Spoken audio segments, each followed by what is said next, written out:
அம்மையப்பனான இறைவா, நீயே எமக்கு நிரந்தரம். இறையேசுவின் விண்ணரசுக்கு சொந்தமானவர்களே, தவக்காலத்தின் முதல் வாரம் 23/2/24 வெள்ளிக்கிழமை.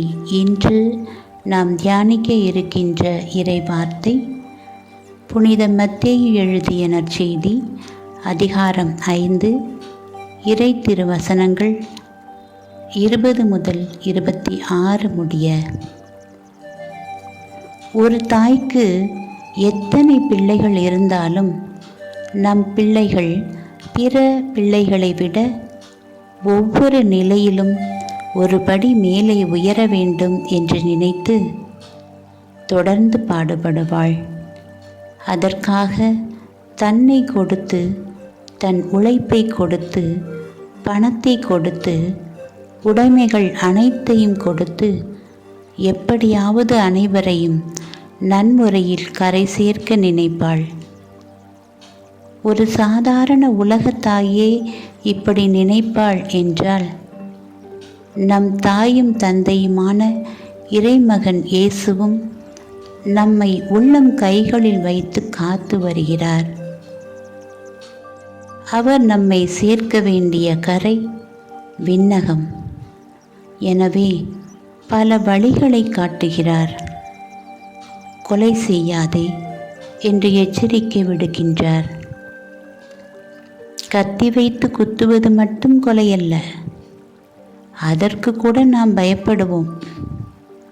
நம் நாவு என்ற கத்தியால் புரணி பேசுதல், தகாத வார்த்தைகள், உண்மை அறியாது தனக்கு தெரிந்ததையே உண்மையாக்கும்படி பேசுதல், கெட்ட வார்த்தைகள், அபாண்டமாக பொய் பேசுதல், இதனால் நாவினால் கொலை செய்கிறோம்.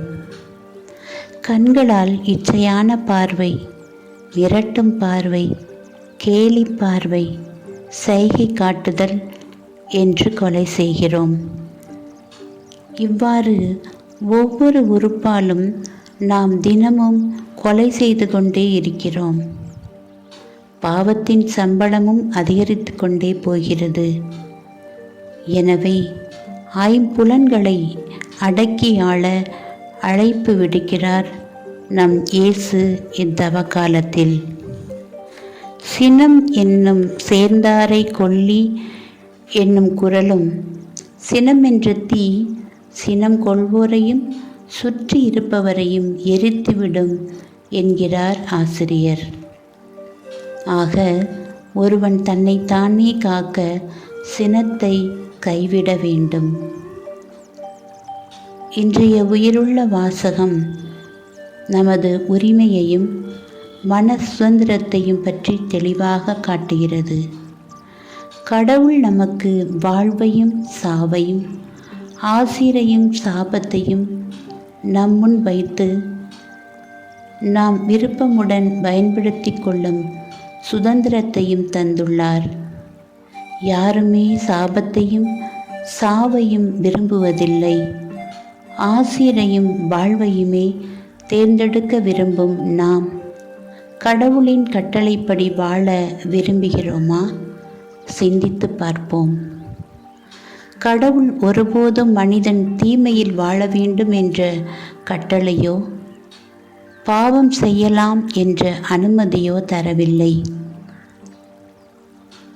வாழ்க்கை அழகாய் இல்லையே, ஆடம்பரமாய் இல்லையே என புலம்புவதை தவிர்த்து அமைந்த வாழ்க்கையை அழகாக்க முயற்சிப்போம். நம்முள் இருக்கும் தெய்வீகத்தையும் பிறருள் இருக்கும் சகோதரத்துவத்தையும் இணைத்து ஒரு கொடியின் கிளைகளாய் வாழ முயற்சிப்போம். இதற்கு தகுந்த காலம் இத்தவ காலமே. இறைவா, முடிவே தெரியாத பாதையில் பயணிக்கின்றோம். முடிவில் நீ வழி காட்டுவாய் என்ற நம்பிக்கையுடன் வாழ்கின்றோம். வழி நடத்தும். ஆமீன்.